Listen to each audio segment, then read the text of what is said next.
We're here with the Gaffer, Jim Bentley. I was going to say it's post-season. It's very, very short post-season. We've only had a couple of weeks off, Jim. And you've been incredibly busy working behind the scenes. Obviously, we've had 4 signings, which is fantastic news. I gather, you'd be really pleased with those 4 signings. Yeah, very pleased. I think maybe intentions clear right at the end of the season.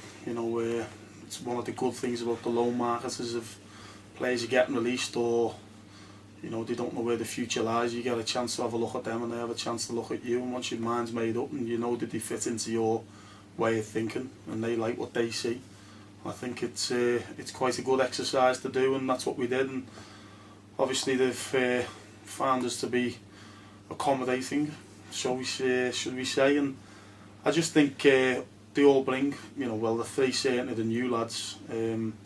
That's Sean Beeley, Jamie Devitt and Ryan Edwards. Yeah, obviously I'm talking, Adam McGowan's been here for 2 years, he knows exactly what he's getting. But he's progressed massively in the last couple of years. He's still only 17. He's got fitter, stronger, technically better. Positional play's getting better. He's turned on some very good performances this year for the reserves. He had a taste of first team action. And as I say, he's a 17-year-old, it's a lot to cram into such a short space of time since he's been at the club. He's got a bright future. We hope that he progresses and goes on to battle out with Sean Beeley for the right back position. That's what you need, competition in all positions. Sean Beeley obviously left Fleetwood for one reason or another. We took him in, we seen what type of character he was. He twisted his ankle in one training session, to come up black and blue, and there wasn't many players who would have carried on playing through that. And we strapped it up, we took his painkillers and turned out for us on the Saturday, which was massive when we needed them.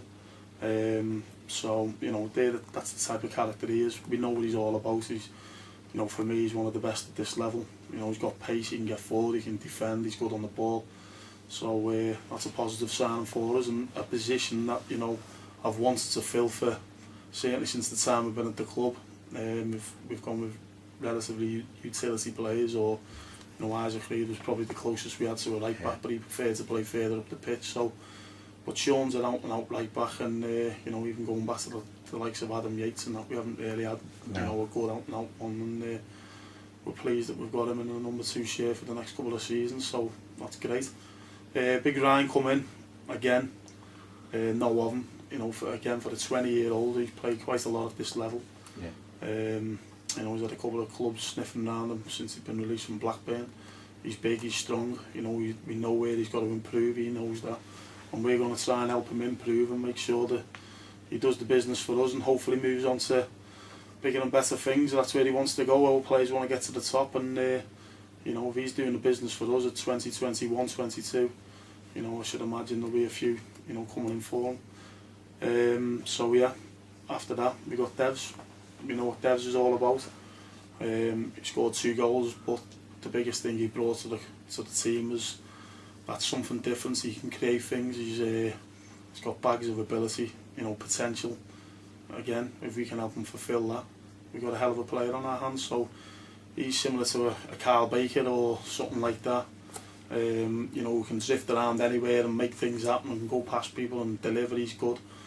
You look at the assists he got, the 2 against Fleetwood, the 1 against Scunthorpe, we set 1 up against Exeter, 1 at home to Newport, so we contributed a hell of a lot in the time he was here, and that was for a player that wasn't fully fit, coming from playing 7 games at Chesterfield and the odd, friendly.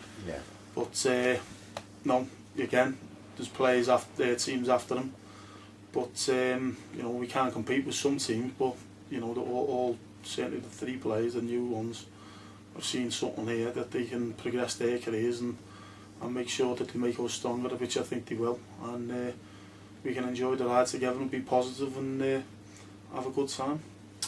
I want to make one point here, because I think you're slightly underselling yourself in your role in getting those players to come here, because we've spoken to all of the players that we've spoken about there, and every single one of them, the deciding factor in actually signing all of them a 2-year deal for Morecambe was Jim Bentley, and that says a lot about you as a a person, not just a manager, but as a person, Jim. People are threatened. Yeah, and I think I'd sign as well if you threatened me. But no, very, very seriously, you know, it's something to do with, it's something how you've always conducted yourself, and it's how you always you go about your daily business in a very, very professional, but very, very honest, and there's a load of integrity there. That's what I'm saying, Jim. Yeah. And that's what the players have said. That hearing that back, does that make you think, oh, I must be doing something right, or you know, that sort of thing? Well, it's nice to hear, yeah, but you know, I am what I am. I'd never change for anyone. And you're seeing, you know, I don't know, people who win the lottery. You hear about people who change and get big jobs and things like that. They change, but I am what I am. I'd never change. I'm honest. I say it as it is. You know, and people respect that. I told the players individually on the Tuesday after the last game against Bury, you know, what I thought of them, what I thought that they brought in the time with us at the club, and what I'd like for the future. You know, it's not always possible to get what you want, but you've got to make sure that you try hard, and I think players like to be liked.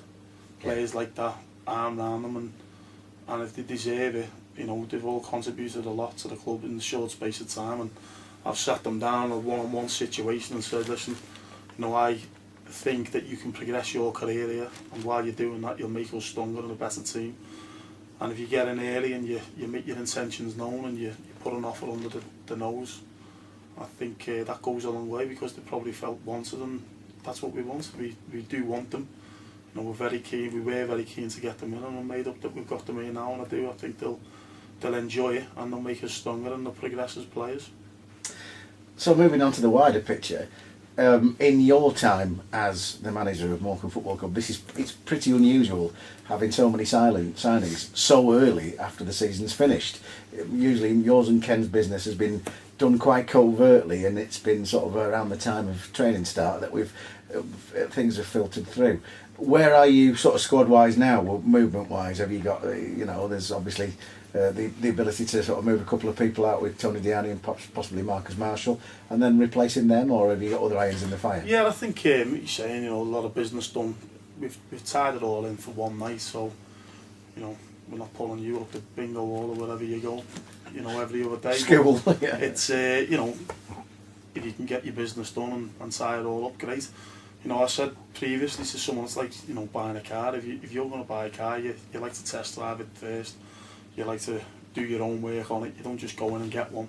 Unfortunately for us, with the loan and obviously Sean signing from Christmas onwards, we've seen them and they've seen us. We like what we've seen, they like what they've seen, so it makes things a little bit easier. You don't have to do as much homework, because you know what type of character you're getting, you know what type of player you're getting, so it's a no-brainer. If you're happy with what you're getting, they're happy with where they're going, you know, it's a win-win for us. So yeah, as I say, it's a good move for us with regards to the signings tonight. With regards to the bigger picture on the squad, obviously we need a left back, which we're working on. Got a couple of targets there, but again, when you don't know them, you know, as characters, say for instance I'm after a player, I'll do as much homework as I can, so I'm not going to jump straight in and make them the offer, and then they turn up to sign and I don't really like them as a player, as a person. It's not the way I do my business, so we're doing a little bit of work on that. Obviously, well, unfortunately, for one reason or another, Tony and Marsh on the transfer list, but you know, that was a hard conversation, but an okay one, and they respected my decision and I respect them as people. You know, we shook hands on it, and who knows in football, it's happened in the past. People have been on the transfer list and come back to prove you wrong. You don't know, anything can happen in football. They might both leave in the next 48 hours, the next week. One might go, one might stay. They might both be here for pre-season. We just don't know. It's the world of football, but as long as they know where they stand, you know, the ball's in their court at the moment, but we'll see what happens and what develops there. But I'd never ever close the door fully shut on them, no, because they haven't upset me. They haven't done nothing out of order. Yeah. You know, I've done it on a professional basis and been fair to them and respected them and been open and honest with them, and they have been with me.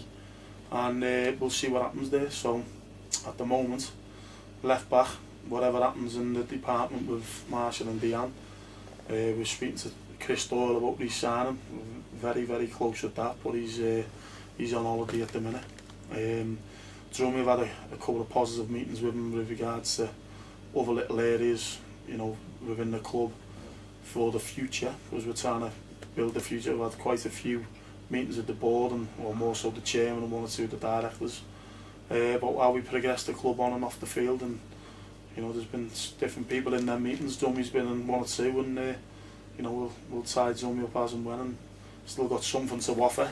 But it's a bit of a transitional period for Drummy in that respect. That Drummy will always be part of the furniture, and, you know, in my opinion, unless he wants to go, of course. Yeah. Because you need good people around the place and heroes, and you know, Drummy certainly fits into that. And if we can use him to enhance another area, we will do. But he's still got, you know, a little bit to offer as a player, so he's another one. So we're not far away from being to where we want to be. So all looks good at the minute. So final question very quickly. Any holidays for Mr. and Mrs. Bentley? Why just have to bring holidays up and Mr. and Mrs. Bentley, and as if like you're getting at something? No, just I was thinking you've been working pretty hard. We've been off. You know. Our last day was 2 weeks tomorrow. We had them in on the Tuesday to go through their off-season fitness programs and things. I've been up here a couple of times since. Obviously been on the phone a lot. Sorting pre-season games out, sorting equipment out, sorting, just planning things. It doesn't really stop. But yeah, I'm getting away middle of June, so still waiting. When the World Cup's on? Are you mad? Went to Brazil. Oh yeah, fair enough. Yeah. So now you can watch that in Tunisia. Don't worry about that. Oh nice one. Yeah. So that's where I'm going on 2 week break with my missus and kids. You'll bump into somebody, you know. You always do. Yeah, and the phone will always be ringing and things like that. But you try and limit, because my family's, you know, sacrifice a lot, or I have to sacrifice a lot, and I don't see quite a lot of my. Certainly my older kid who plays every Saturday, I don't really see much of him, and obviously don't see much of my wife and me staying up here quite a bit. No. And my young son, so I've got to have some good downtime with them at Tunisia June the 15th onwards. Well, do enjoy it. Thanks for talking to us. No problem. And we'll hopefully speak again with yet more exciting news when you come back. Thank you very much.